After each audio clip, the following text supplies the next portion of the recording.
एक समय की बात है जब नारद नारायण नारायण का जाप करते हुए बैकुंठ आते हैं। तब वे भगवान श्री हरि और माता लक्ष्मी को प्रणाम करते हुए बोलते हैं, आज मैं जब पृथ्वी लोक पर भ्रमण कर रहा था तब देखा कि कई सारी स्त्रियां अपने प्रतिव्रता धर्म का कठोर रूप से पालन कर रही थी। वहीं कुछ स्त्रियां अपने पति की आंखों में धूल झोंक कर पराये पुरुषों के साथ अनैतिक संबंध बना रही थी। ऐसा क्यों?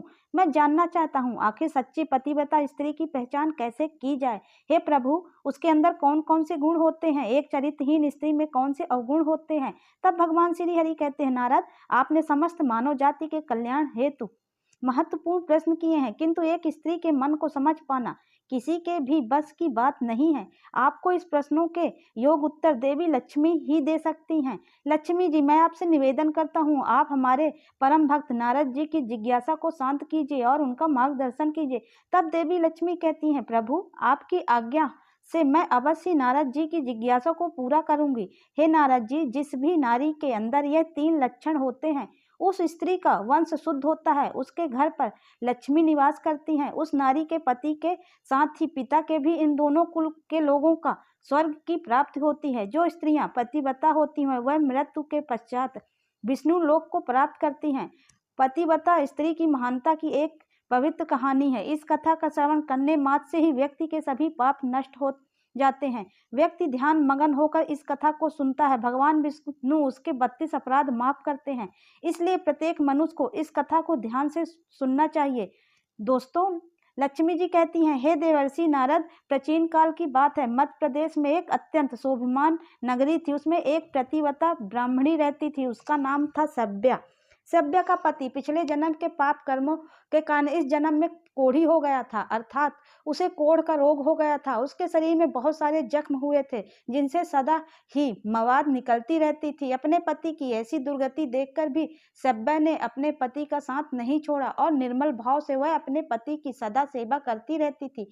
पति के मन में जो जो इच्छा होती उसे वह नारी अपनी शक्ति के अनुसार अवश्य ही पूर्ण करने का प्रयास करती थी। सभ्या प्रतिदिन देव पूजा की तरह ही अपने पति की पूजा करती थी और अपने मन की सभी इच्छाओं का त्याग करके अपने पति के प्रति विशेष स्नेह रखती थी। दोस्तों, देवी लक्ष्मी कहती हैं, हे नारद, फिर एक दिन सभ्या के पति को रास्ते से जाती हुई एक अत्यंत सुंदर वेश्या दिखाई दी। उस सुंदर वेश्या को देखकर उसका पति काम वासना से भर गया और उस वेश्या पर मोहित हो गया। उस वेश्या के सुंदर रूप ने उस ब्राह्मण को पूरी तरह से अपने बस में कर लिया। उसके रूप को देखते ही वह आह भरने लगा, लंबी लंबी सांसें खींचने लगा और जब वह वेश्या उसके नजरों से दूर चली गई तो वह बहुत दुखी हो गया।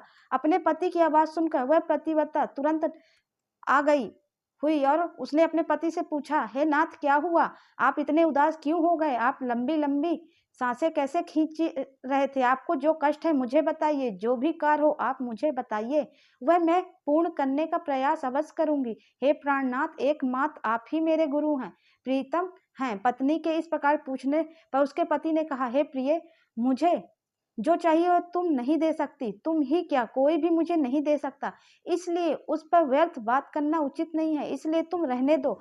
फिर वह प्रतिव्रता बोली, हे नाथ, मुझे विश्वास है कि मैं आपके कार्य को अवश्य सिद्ध कर सकती हूँ। आप केवल मुझे बताने का कष्ट करें, मैं अपनी पूरी शक्ति लगाकर उस काम को पूरा करूंगी। उस कार्य के पूर्ण करने के लिए जो भी उपाय होंगे मैं जरूर करूंगी। आपके इस कार्य को पूरा कर सकूं तो इस लोक में और परलोक में मेरा कल्याण होगा। फिर सभ्या के कोढ़ी पति ने कहा, हे प्रिय, ठीक है, बताता हूँ। अभी अभी इस रास्ते से एक अत्यंत सुंदर वेश्या जा रही थी। उसका शरीर अत्यंत सुंदर और मनमोहक था, जिसे देखकर मेरा हृदय काम से भर गया। यदि तुम ऐसा कोई उपाय करो जिससे वह सुंदर वेश्या मुझे प्राप्त हो जाए तो मेरा जन्म सफल हो जाएगा। हे देवी, तुम उससे मेरा मिलन करवाकर मेरी कामना को शांत करो। पति के द्वारा ऐसा कहने पर सभ्या अत्यंत दुखी हुई और बोली, हे नाथ, आप धैर्य रखिए, मैं आपके इस कार्य को अवश्य सिद्ध करूंगी और उस वेश्या से आपका मिलन करवाऊंगी। इतना कहकर उस प्रतिव्रता नारी ने मन ही मन कुछ विचार किया और फिर रात्रि के अंतिम पहर में उठकर वह गोबर और झाड़ू लेकर घर से चली गई। दोस्तों, देवी लक्ष्मी कहती हैं कि नारद जाते समय उसके मन में बड़ी प्रसन्नता थी। फिर वह उस वेश्या के घर पहुंच गई और उसने उस वेश्या के घर के आंगन में झाड़ू लगाया और गोबर लीप कर उसका आंगन अत्यंत सुंदर बना दिया और लोगों की नजर पड़ने से पहले ही शीघ्रता से अपने घर को लौट कर आ गई। इस प्रकार से उस स्त्री ने 3 दिनों तक उस वेश्या के घर के आंगन में झाड़ू लगाया और गोबर से लीप कर उसका आंगन स्वच्छ किया। उधर वह वेश्या अपने आंगन को देखकर अपने सेवकों से पूछने लगी, अरे वह आज आंगन की इतनी बढ़िया सफाई किसने की है? जिसने भी मेरा आंगन स्वच्छ किया है, मैं उसकी इच्छा पूर्ण करूंगी। फिर वेश्या के सेवकों ने कहा, वेश्या, घर के आंगन की सफाई तो हमने नहीं की। हमारे जागने से पहले ही कोई इस आंगन की सफाई करके चला जाता है। सेवकों की बात सुनकर वेश्या को बड़ा आश्चर्य हुआ और वह सोचने लगी कि आखिर कौन आकर उसके घर की आंगन की सफाई कर रहा है। फिर उसके जानने के लिए रात भर जागरण किया और छिपकर देखने लगी। तभी उसने देखा कि रात्रि के अंतिम पहर में ब्राह्मणी आकर उसके घर के आंगन को साफ कर रही है। दोस्तों, देवी लक्ष्मी कहती हैं, नारद ब्राह्मणी को देखते ही वह वेश्या बोली, हाय हाय, हे देवी, आप यह क्या कर रही हो? क्यों मुझ पर पाप चढ़ा रही हो? स्त्री के घर का आंगन साफ कर रही हो? मुझे क्षमा करो, आप यह काम मत करो। इतना कहकर उस वेश्या ने उस ब्राह्मणी के पैर पकड़ लिए और कहा, हे पति, बता औरत, क्यों मेरी आयु या संपत्ति कीर्ति का विनाश करने की चेष्टा कर रही हो? मैंने कौन सा अपराध किया है? हे साध्वी, आपको जो चाहिए वह मांगो, मैं बिना सोचे ही आपको दे दूंगी। किंतु आप को यह कार्य शोभा नहीं देता है। तब उस पतिव्रता ने उस वेश्या से कहा, सुंदरी, मुझे धन की लालच नहीं है, किंतु मुझे कुछ काम है। यदि तुम करोगी तो मैं बताती हूँ। यदि तुम उस कार्य को पूर्ण करोगी तो मेरे मन को शांति मिलेगी और तभी मैं समझूंगी कि तुमने मेरा सारा मनोरथ पूर्ण कर दिया। फिर वह वेश्या बोली, हे प्रतिव्रता, आप जल्दी बताइए, मैं वचन देती हूँ आपका जो भी कार्य है उसे मैं अवश्य पूर्ण करूंगी। माता जी, आप महान स्त्री हैं, आपका कार्य करूंगी तो मेरे भी सारे पाप नष्ट हो जाएंगे। आपके चरण छू लेने से ही मैं पाप से मुक्त हो चुकी हूँ। कृपया आप जल्दी बताइए, मैं आपकी किस प्रकार से मदद कर सकती हूँ।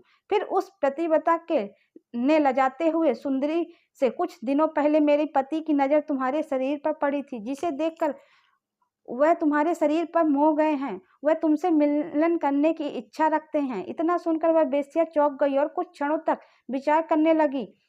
उस कोढ़ी युक्त को पुरुष के साथ संबंध बनाने की बात सोचकर वह बहुत दुखी होने लगी। वह प्रतिव्रता से बोली, देवी, अगर तुम्हारे पति को लेकर मेरे घर पर आ जाओ तो मैं एक दिन के लिए उनकी इच्छा अवश्य पूर्ण करूंगी। तब उस स्त्री ने कहा, हे सुंदरी, मैं आज रात को ही अपने पति को लेकर तुम्हारे घर पर आ जाऊंगी और खुद की तृप्ति करके संतुष्ट हो जाएं, तब मैं फिर से उनको अपने घर ले जाऊंगी।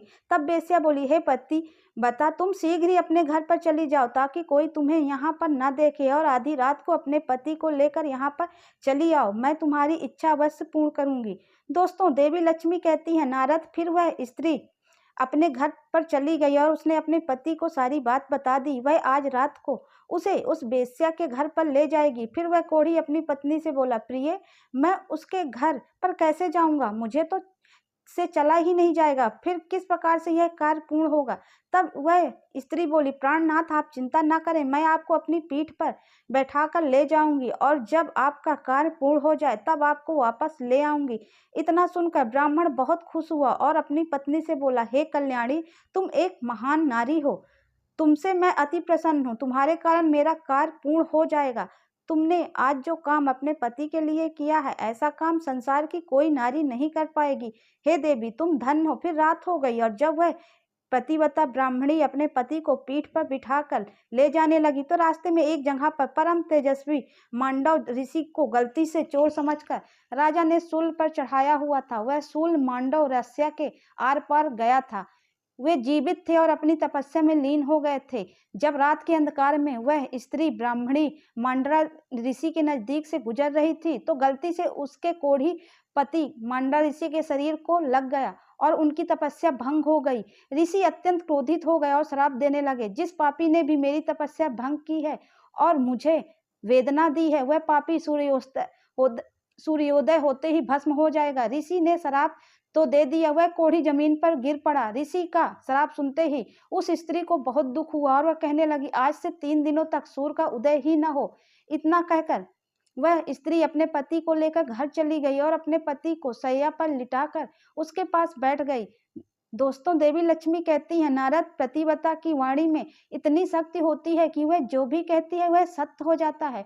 और उस स्त्री के कहने पर साक्षात सूर्यदेव को भी उसकी इच्छा का पालन करना पड़ा, क्योंकि क्योंकि स्वयं भगवान विष्णु ने ही स्त्रियों को यह वरदान दिया है कि वह जो बोलेंगी वह अवश्य ही सिद्ध हो जाएगा। फिर 3 दिनों तक सूर्योदय नहीं हुआ। सारा संसार अंधकार में चला गया और तीनों लोकों में इसकी खबर फैल गई कि यह दृश्य देखकर सभी देवता ब्राह्मण जी के पास गए और सूर्य के उदय न होने का कारण पूछने लगे। तब ब्रह्मा जी ने देवताओं को उस ब्राह्मणी की और ऋषि का सारा वृत्तांत कह सुनाया। दोस्तों, लक्ष्मी जी कहती हैं, नारद फिर सभी देवता ब्रह्मा जी के साथ दिव्य विमानों में बैठकर उस पतिव्रता नारी के घर पास पहुंचे। ब्रह्मा जी उस नारी से कहा, हे माता, तुम्हारे कहने से सूर्य का उदय होना रुक गया है, जिससे संपूर्ण सृष्टि खतरे में आ गई है। प्राणियों का जीवन दुष्कर हो गया है। कृपया करके अपने वचन पीछे ले लो और सूर्य का उदय होने दो। फिर उस स्त्री ने कहा, भगवान एकमात्र मेरे पति हैं, मेरे गुरु हैं, ये मेरे संपूर्ण लोकों से बढ़कर हैं और सूर्योदय होते ही मेरे पति की मृत्यु हो जाएगी, क्योंकि ऋषि ने ऐसा श्राप दिया है। मैंने किसी लोभ में, क्रोध में तथा मोह में आकर ऐसा नहीं किया है। मैं केवल अपने पति के प्राणों की रक्षा करना चाहती हूँ। फिर ब्रह्मा जी ने कहा, हे माता, तुम्हारे पति की आयु इतनी ही थी, उसकी मृत्यु से पृथ्वी का कल्याण होगा। तुम अपने पति के प्राण जाने दो, इससे तुम्हें बहुत पुण्य मिलेगा। फिर वह स्त्री बोली, हे देव, पति का त्याग करके मुझे किसी भी लोक में सुख की प्राप्ति नहीं होगी। मेरे पति मेरे लिए ईश्वर हैं, इसलिए मैं उनका त्याग नहीं कर सकती हूँ। फिर ब्रह्मा देव ने कहा, हे कल्याणी, तुम्हारे इस प्रतिव्रता धर्म से मैं बहुत प्रसन्न हूँ। तुम अभी इस हट को छोड़ दो और सूर्य का उदय होने दो, जिससे सारा संसार स्वस्थ हो जाएगा और हमारे आशीर्वाद से तुम्हारा कोढ़ी पति भी कामदेव के समान सुंदर हो जाएगा। दोस्तों, देवी लक्ष्मी कहती हैं, नारद ब्रह्मा जी द्वारा ऐसा कहने पर उस पतिव्रता ने थोड़ी देर विचार किया और उसके बाद हाँ कहकर स्वीकृति दे दी और फिर सूर्य का उदय हुआ। फिर ऋषि मुनि के श्राप के कारण तुरंत ही उसका पति जलकर भस्म हो गया और फिर उसकी राख से अत्यंत सुंदर कामदेव का के समान रूप वाला उसका पति बाहर आकर खड़ा हो गया। यह चमत्कार देखकर वह स्त्री अत्यंत प्रसन्न हुई और फिर स्वर्ग लोक से एक अत्यंत तेजस्वी विमान आया और वह पतिव्रता नारी अपने पति के साथ बैठकर स्वर्ग लोक को चली गई। दोस्तों, देवी लक्ष्मी कहती है, हे नारद, इस प्रकार से पतिव्रता नारी में संसार को भी नष्ट करने की शक्ति होती है। पतिव्रता नारी के सामने बड़े बड़े लोगों को झुकना पड़ता है।